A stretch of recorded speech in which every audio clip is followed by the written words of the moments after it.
तो rate of reaction को कैसे लिखा जाता है? सपोज करो कि आपके पास कोई केमिकल रिएक्शन है जिसमें ये रिएक्टेंट है और वो क्या बना रहा है, प्रोडक्ट बना रहा है, और अगर आपको रेट ऑफ रिएक्शन लिखनी है तो रेट का मतलब क्या होता है? आप मेरी बात समझिएगा, मैं जो बोलने की कोशिश कर रहा हूं। मान लीजिए आप गाड़ी पर जा रहे हो, ऐसे भुम भुम ऐसे करके मान लो गाड़ी पे जा रहे हो, ठीक है। अब ना सपोज करो कि आपके पापा ने कॉल किया और कॉल करके पूछा, ओए लड़के, लड़की से भी पूछ सकता है, ओए लड़की क्या स्पीड है तेरी?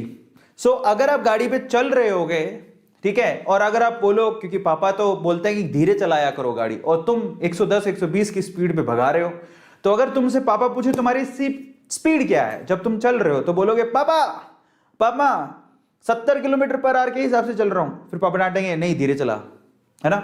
अब पहली कंडीशन तो ये कि तुमने जो रेट बताई, तुम्हारी स्पीड बताई, रेट का मतलब स्पीड, तो तुमने जो तुम्हारी स्पीड बताई वो पॉजिटिव बताई, 70 किलोमीटर पर आवर।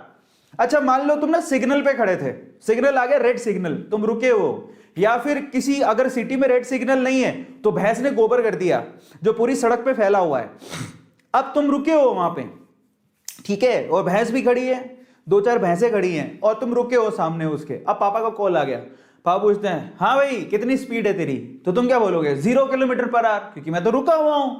पापा बोले मैं तो चल ही नहीं पा रहा, सामने भैंस ने गोबर किया हुआ है, आई कांट गो। सो अब तुमने क्या किया, 0 किलोमीटर पर आवर स्पीड बताई। क्या कोई ऐसा सिनेरियो हो सकता है जिसमें आप स्पीड बताओ -, किलोमीटर पर आवर? नहीं, आपकी स्पीड कभी भी नेगेटिव नहीं हो सकती।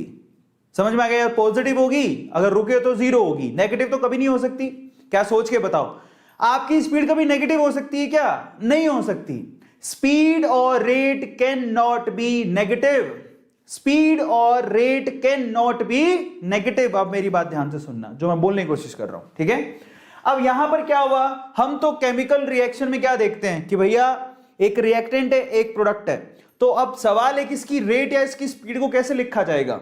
तो देखो ये आपको भी पता है केमिकल रिएक्शन में रिएक्टेंट जो धीरे धीरे कम होता है और प्रोडक्ट धीरे धीरे बढ़ता है। अगर आप इसका ग्राफ बनाना चाहो तो आपको पता है केमिकल रिएक्शन में क्या चीज चेंज होती है, concentration of reactant in concentration of product. तो यहां पर वैसी रेट नहीं लिखी जाती है कितने किलोमीटर पर आवर, यहां पर लिखोगे कितना कॉन्सेंट्रेशन पर टाइम, कितना कॉन्सेंट्रेशन चेंज हो रहा है टाइम के रिस्पेक्ट में, वही रेट होती है। आगे समझ में?